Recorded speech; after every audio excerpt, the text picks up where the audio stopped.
আগের পর্বে আপনারা দেখেছিলেন আমরা পুরুলিয়াতে উঠেছিলাম পলাশগ্রাম ইকো রিসর্টে। এই রিসর্টে এই 4টে কটেজ রয়েছে। এই হচ্ছে একটা কটেজের রুম, ভীষণ সুন্দর রুম উইথ এসি। এখন যে রুমটা দেখাচ্ছি সেই রুমটাতে আমরা ছিলাম। এটা ডাবল বেডেড রুম, কিন্তু 3 জন থাকতে পারে এরকম রুম এখানে অনেকগুলো রয়েছে। এছাড়াও 4 বেডেড রুম রয়েছে, ফ্যামিলি রুম রয়েছে, আপনারা আপনাদের পছন্দ মতো রুম বেছে নিতে পারেন। আর রয়েছে প্রত্যেকটা রুমের ব্যালকনি থেকে এই মাঠাবুরু পাহাড়ের সুন্দর ভিউ। আছে পলাশ গাছের সারি আর সুইমিং পুল। পাহাড় লাগোয়া সুইমিং পুলের স্বচ্ছ জলে গা ডুবিয়ে কখন যে আপনার সময় কেটে যাবে বুঝতেই পারবেন না। আর এই ছাড়াও ব্রেকফাস্ট, লাঞ্চ, ডিনার সব কিছুর সাথেই ফ্রি রয়েছে এই যে মাঠা পাহাড়ের ভিউ। এই রিসর্টের আরও ডিটেলস জানতে আমার আগের পর্বের ভিডিওটা দেখার অনুরোধ রইল। ব্রেকফাস্ট কমপ্লিট, চা খাওয়া কমপ্লিট, রেডি হয়ে গেছি। এবার আমরা একটু বেরোবো সাইট সিইং করার জন্য। তো কাছাকাছির মধ্যে রয়েছে পাখি পাহাড়, পারদি ড্যাম, খয়রাবাড়ি ড্যাম আর রয়েছে মুখোশগ্রাম। বেরিয়ে পড়া যাক আজ প্রথম দিন পুরুলিয়ার সাইট সিইং করতে। পুরুলিয়ার রাস্তাঘাট ভীষণ সুন্দর এবং পরিষ্কার পরিচ্ছন্ন। দুপাশে সবুজ আর লাল গাছের সারি, মাঝখান দিয়ে কালো পিচ মোড়া রাস্তা। এর অসাধারণ এক সৌন্দর্য। এছাড়াও এই রাস্তায় চোখে পড়বে এরকম মাটির বাড়ি। একদম গ্রামের যে অনুভূতি, সেই অনুভূতি আপনার হবে এই রাস্তা দিয়ে যাবার সময়। আপনারা পুরুলিয়া গেলে যদি প্রপার পুরুলিয়াতে থাকেন তাহলে কিন্তু এই ব্যাপারটা পাবেন না, যেটা বরাভূমের কাছাকাছি যে সমস্ত রিসর্ট বা হোটেল বা হোমস্টেগুলো আছে সেখানে থাকলে পাবেন। সেই জন্যই আমরা বরাভূম জায়গাটা চুজ করেছিলাম থাকার জন্য। এখানে এখন প্রচুর হোটেল, রিসর্ট, হোমস্টে রয়েছে, প্রচুর ক্যাম্প রয়েছে। আপনার বাজেট অনুযায়ী আপনারা যে কোনো ক্যাম্প বা হোটেল বা রিসর্ট চুজ করে সেখানে থাকতে পারেন। আর দেখতেই পাচ্ছেন রাস্তাটা কত সুন্দর, শুধু পলাশের সারি দুপাশে।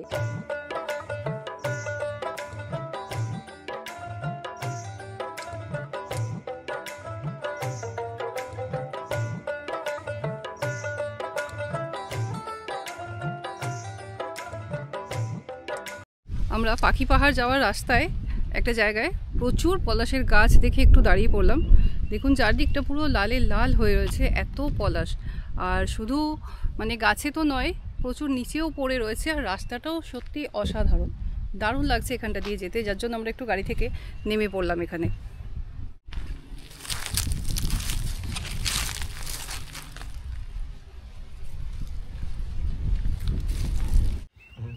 এই যে হাতে পেয়েছি পলাশ ফুল, যার টানে সেই আমাদের কলকাতা থেকে পুরুলিয়ায় ছুটে আসা সেই পলাশ ফুল হাতে পেয়েছি।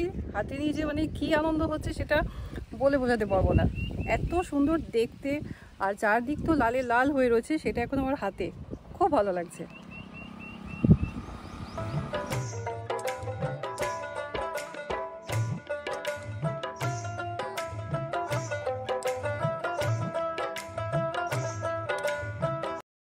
প্রথম স্পট পাখি পাহাড়ে আমরা এসেছি।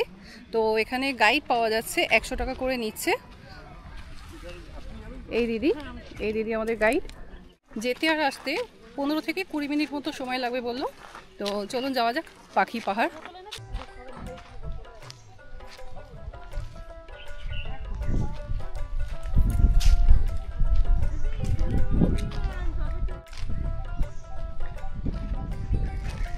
ওদিকে গাড়ি পার্কিংয়ের জায়গা রয়েছে, পুরোটাই এরকম জঙ্গল জঙ্গল জায়গা। ওদিকে পাহাড়, মাঠা পাহাড়।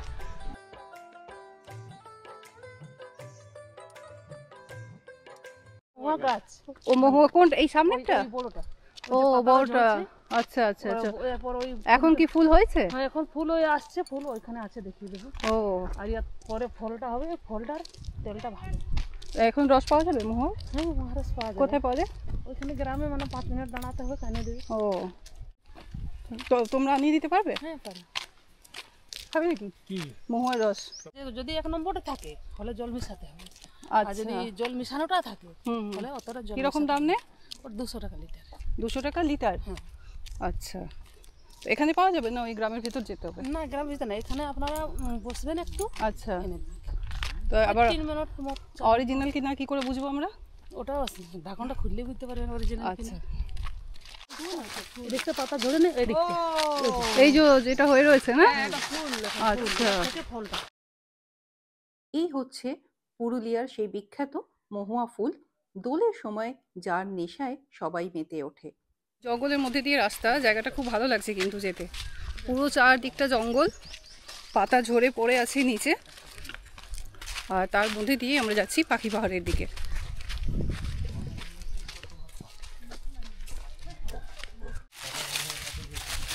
মালা নিয়ে যাচ্ছি ফটো তুলবো।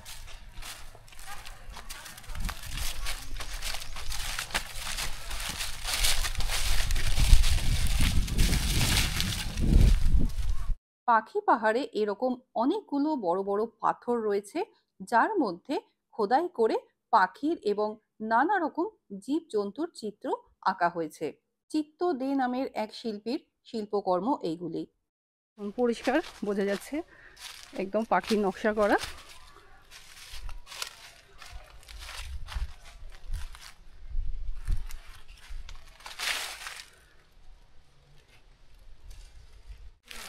ও, এটা তিমি মাছের মুখ। এই রকম 60 থেকে 65টা পাথরে নকশা করা রয়েছে।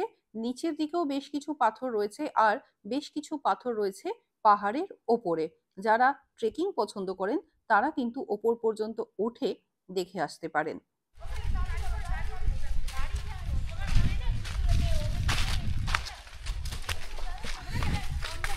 জঙ্গলের মধ্যে হাওয়া দিচ্ছে আর পাতাগুলো ঝরে ঝরে পড়ছে, ভীষণ ভালো লাগছে, আর জায়গাটা সত্যিই সুন্দর। এদিকটা কাঠবিড়ালি, মানে পাখি পাহাড় বলেছে, সব রকমই রয়েছে। মানে যে পশু জিনিসগুলো জঙ্গলে থাকে, হ্যাঁ, সেগুলো সব রয়েছে।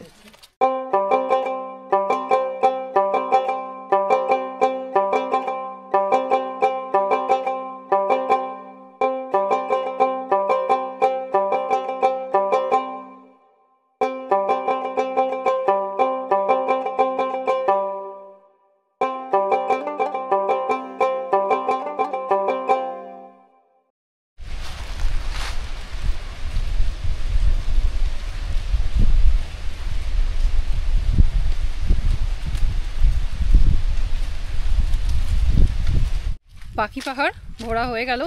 ওপরেও অনেকগুলো রয়েছে পাহাড়, তো অত পর্যন্ত যাওয়া সম্ভব না, ওটা ট্রেক করে যেতে হয় অনেকটা উঁচুতে। তো নিচের দিকে যতগুলো পাথরে খোদাই করা ছিল সেগুলো মোটামুটি আমরা দেখলাম। খুব ভালো জায়গাটা, ভালো লাগবে আসলে। এক তো পুরো জঙ্গলের একটা ফিল পাবেন, তার মধ্যে এখন এই শাল সেগুন গাছের সব পাতা ঝরে পড়ছে মাটিতে, তো হাঁটার একটা পায়ে হাঁটার যে খসখস একটা শব্দ পাতার, এই যে পাচ্ছেন কিনা জানি না, এই ঝরা পাতার মধ্যে দিয়ে যাওয়ার যে একটা ফিল সেটা রয়েছে।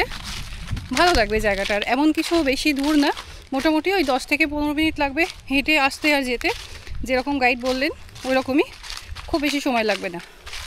তো পুরুলিয়া এলে পাখি পাহাড় অবশ্যই কিন্তু ঘুরে যাবেন একবার।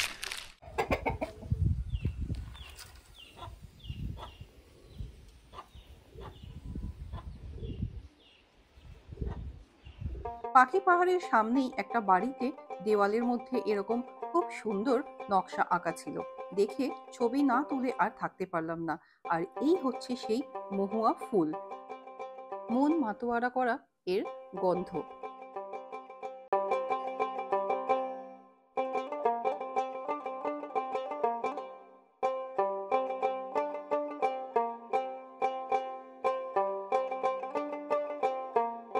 পাখি পাহাড় দেখে আমরা চললাম দ্বিতীয় স্পটের উদ্দেশ্যে, পারডি ড্যাম।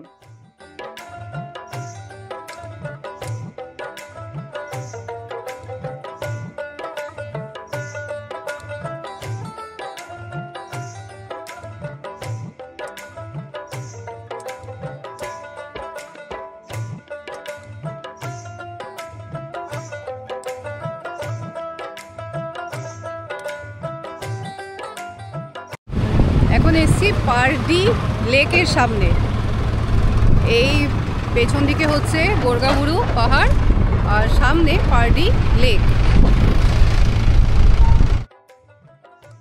অযোধ্যা পাহাড়ের কোলে গোর্গাবুরু পাহাড়ের ঠিক বিপরীতে এই পারডি ড্যাম অবস্থিত।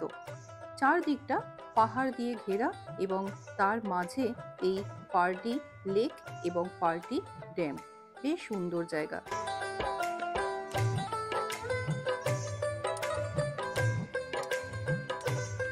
পাখি পাহাড় আর পারডি ড্যাম দেখা হয়ে গেল। পারডি ড্যামের থেকেও বেশি আমার এটাকে পারডি লেক মনে হলো, কারণ এখানটায় লেকই রয়েছে চারদিক দিয়ে পাহাড় দিয়ে ঘেরা। তো এই দুটো স্পট হয়েছে। এখন বাজে 12টা। এবার দেখি আমরা হয়তো আবার রিসোর্টে ফিরে গিয়ে লাঞ্চ করে আবার বেরোতে পারি, অথবা এখন দেখি ড্রাইভার দাদার সাথে কথা বলে বা পুরো ট্যুরটা কমপ্লিট করেও আমরা ফিরতে পারি। তবে এই যে ফার্স্ট দিনের যে সাইট সিনটা, তার মধ্যে কিন্তু মাঝখানে লাঞ্চ ব্রেক আছে। তো আপনারা চাইলে আবার রিসোর্টে বা যে হোটেলে আপনারা থাকবেন সেখানে গিয়ে লাঞ্চ করে তারপর আবার বেরোতে পারেন।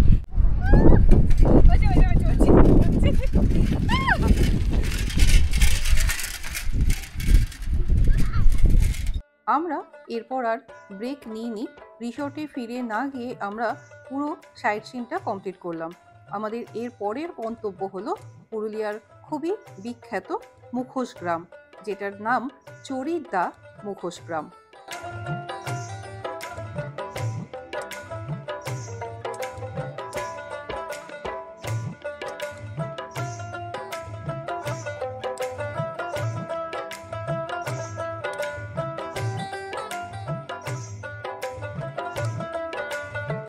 চলে এসেছি তৃতীয় গন্তব্য মুখোশ গ্রাম।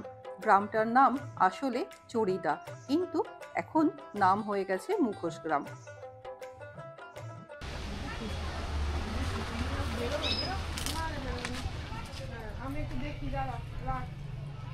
কত করে মুখোশ দাদা? এই এমনি ছোট ছোটগুলো আর ওই 100 টাকা জোড়া। 100 টাকা জোড়া। আর এগুলো 50 টাকা। 50 টাকা কি পিস না জোড়া? আচ্ছা,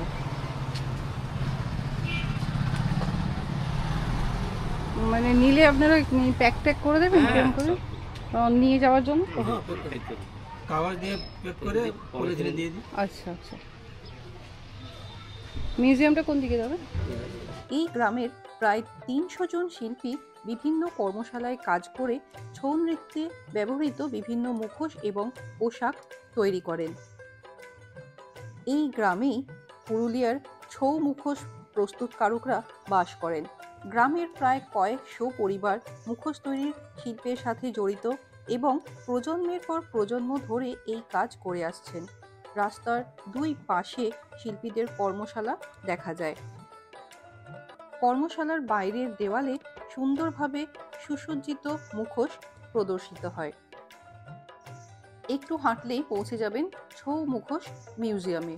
মিউজিয়ামে কোনো লোকজন কিন্তু নেই, আপনাকেই দরজা খুলে ঢুকতে হবে এবং দেখে আবার দরজা বন্ধ করে বাইরে আসতে হবে। মূলত ছৌ নাচে ব্যবহৃত নানান ধরনের মুখোশ এখানে সাজিয়ে রাখা হয়েছে, যেগুলো এই শিল্পীদেরই নিজের হাতে তৈরি। ছোট্ট মিউজিয়াম, কোনো প্রবেশ মূল্য লাগে না। একবার অবশ্যই ঘুরে আসবেন। অনেক রকম মুখোশ এই ছোট্ট জায়গাটার মধ্যেই রাখা রয়েছে।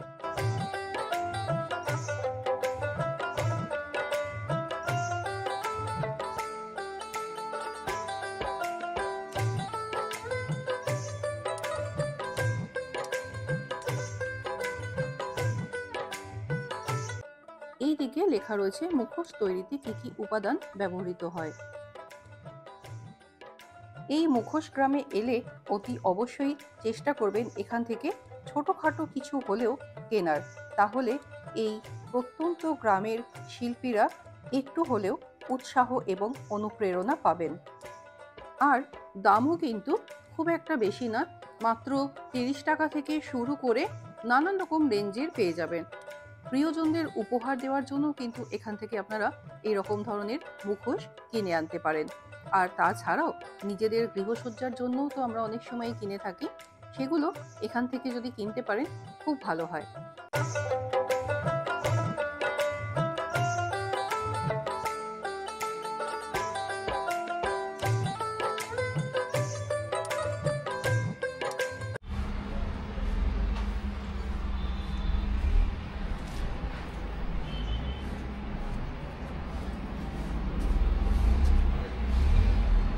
এই এগুলো কি দিয়ে তৈরি হয়? মাটি দিয়ে? কাগজে সব? আর এই যে এইটা যেটা রয়েছে, এই যে এটা ওটা বাবুই গাছ দেওয়া হয় আদিতে। বাবুই ঘাস? বাবুই ঘাস দেওয়া হয়। জঙ্গলে পাওয়া যায় ঘাসটা। ও আচ্ছা আচ্ছা। কিরকম দাম ওগুলো? ওগুলো 3000 টাকা করে দাম। মানে এগুলো কি বাড়িতে রাখা না যারা? বাড়িতে রাখা হয়। আচ্ছা। এই সব ধরনের মুখোশ কাগজ, ঘাস এই সব উপাদান দিয়ে তৈরি করা হয়। এই দেখুন, এখানে কিছু মুখোশের স্ট্রাকচার তৈরি করে রোদে শুকোতে দেওয়া হয়েছে।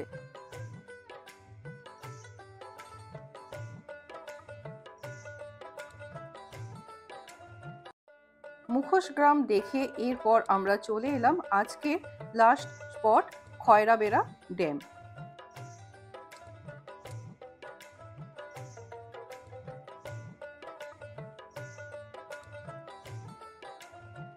এখন আমরা এসেছি খয়রাবেড়া ড্যাম। তো চলুন ওপরটায় যাই। ওপরটা থেকে বলছে ভিউটা খুব সুন্দর, চারদিকটা পুরো পাহাড় রয়েছে। চলুন। এই যে সামনের পাহাড়টা দেখছেন, এটা হলো চামটাবুরু পাহাড়।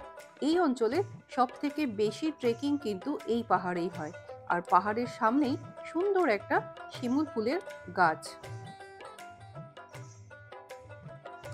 এই দিকে রয়েছে ড্যামটা পাহাড়ের কোলে। সব থেকে বেশি ভালো লাগছে দূরে ওই যে গাছগুলো রয়েছে, গাছের কালারের যে শেডগুলো, সামনের দিকে দেখুন হালকা হলুদ, তারপরে একটু ধূসর, তারপর আবার সবুজ, খুব সুন্দর একটা মানে কালার গ্রেডিং হয়েছে। এগুলো কিন্তু প্রকৃতিরই খেলা, প্রকৃতিতেই সম্ভব। ভীষণ সুন্দর। এই যে এই দিকটা হচ্ছে ওয়েস্ট, মানে এই দিকটা দিয়ে সানসেট দেখতে পাওয়া যাবে। এখন সূর্য মাথার উপরে ঠিক নয়, একটু পশ্চিমের দিকে ঢলছে। এখন বাজে 2টো। বিকেলের দিকে এলে আপনারা ঠিক এই দিকটা দিয়ে সানসেটটা দেখতে পাবেন। এত সুন্দর লাগছে দেখতে। হালকা হলুদ, সবুজ, তার পেছনে গাঢ় সবুজ, আর তার পেছনে নীল আকাশ, আর সামনে সবুজ জল। ভীষণ ভীষণ সুন্দর জায়গাটা, মনে হচ্ছে কেউ তুলি দিয়ে এঁকে রেখেছে।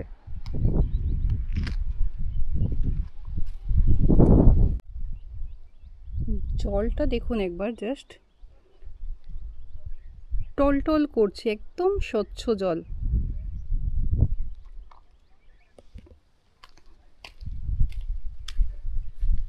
কি ভাবছেন, যাব নাকি নিচে একবার? চলুন যাওয়া যাক। এত কাছে এসে জলটা একটু হাত দেবো না তা কি হয়? চলুন। নামাটা একটু চাপের আছে, কিন্তু নেমে এসেছি। চলে এসেছি জলের কাছে। জাস্ট জলটা দেখুন, একদম পরিষ্কার স্বচ্ছ জল, পুরো নিচের পাথরগুলো দেখা যাচ্ছে।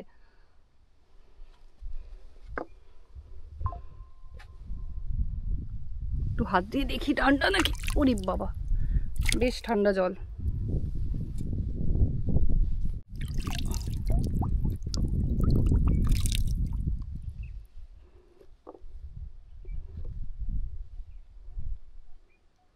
একদম লেকের কাছে চলে এসেছি।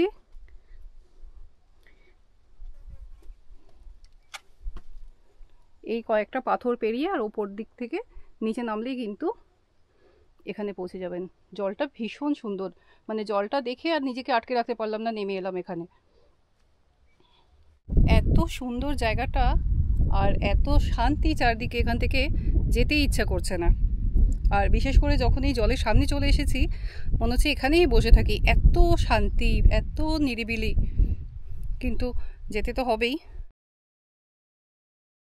এই পুরো সাইট সিনটা করতে যদি ছোট গাড়ি নেন তাহলে ভাড়া পড়বে 2200 টাকা, আর যদি বড় গাড়ি নেন তাহলে সেক্ষেত্রে ভাড়া পড়বে 2700 টাকা মতো।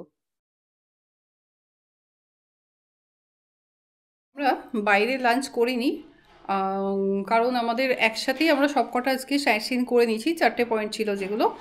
আর আসার সময় আমরা রিসর্টে ফোন করে দিয়েছিলাম যে আমরা এখানে এসেই লাঞ্চ করব। তো ওনারা বললেন যে ভাত, ডাল, সবজি আর চিকেন হবে। তো আমরা সেটাই অর্ডার করেছিলাম। ভাত, ডাল, পাঁপড় ভাজা, আলু ভাজা আর চিকেন কারি। এখানে আমাদের লাঞ্চ আমরা রেডি করেছি খাবো বলে। আর লাঞ্চটা করব এই যে সামনে মাঠাবুরু বা মাঠা পাহাড় দেখতে দেখতে। এটার একটা আলাদাই মজা, যার জন্য আমরা রিসোর্টে চলে এলাম যে এখানে এসেই আমরা লাঞ্চটা সারবো।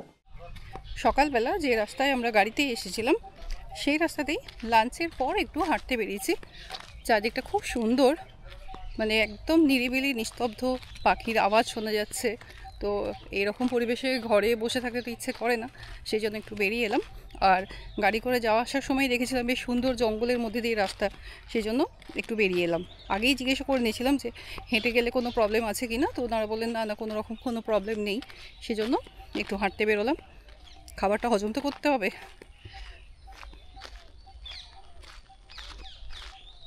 এই দিকটা দিয়ে সূর্যাস্ত হবে, যেটা রিসোর্ট থেকে খুব একটা ভালো দেখা যাবে না, কারণ পুরোটাই জঙ্গল এরিয়া।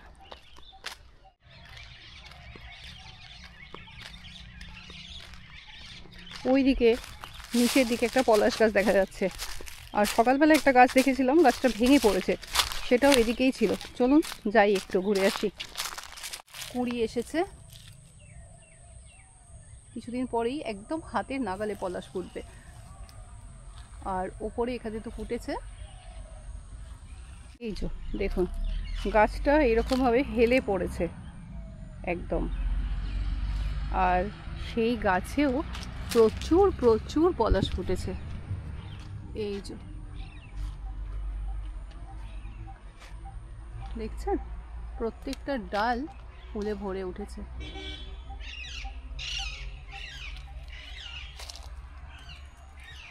অসাধারণ অসাধারণ। আমার কিন্তু হাতের নাগালের মধ্যেই পলাশ ফুল রয়েছে, তবে আমি কিন্তু ভাঙছি না গাছ থেকে। আপনারাও পুরুলিয়াতে আসুন, পলাশ ফুল দেখুন, কিন্তু গাছ থেকে ছিঁড়বেন না। এটা এখানকার সৌন্দর্য। এটা আমরা যদি দেখতে এসে নষ্ট করি তাহলে আমাদের পরে যারা আসবে তারা কিন্তু আর এই সৌন্দর্য দেখতে পাবে না।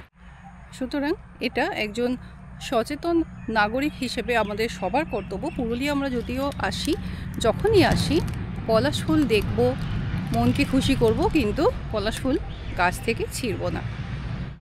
এই ছিল পুরুলিয়াতে আমাদের প্রথম দিনের অভিজ্ঞতা। সকালবেলা রিসোর্টে এসে চেক ইন করে ব্রেকফাস্ট সেরে আমরা চলে গেছিলাম সাইট সিন করতে। এরপর রিসোর্টে ফিরে লাঞ্চ সেরে বেশ সুন্দর একটা সন্ধে কাটালাম। তারপর রাত্রের ডিনার সেরে সেদিনের মতো শুয়ে পড়লাম। পরের দিন আরও অনেকগুলো পয়েন্ট রয়েছে দেখার মতো, তো আপনাদের সাথে দেখা হচ্ছে আগামীকাল পরের পর্বে। পুরুলিয়াতে দ্বিতীয় দিনে কোন কোন জায়গা ঘুরবেন তার যাবতীয় ডিটেলস নিয়ে। আজকের পর্ব এখানেই শেষ করছি। দেখা হচ্ছে পরবর্তী পর্বে পুরুলিয়া ট্রিপের দ্বিতীয় দিনে।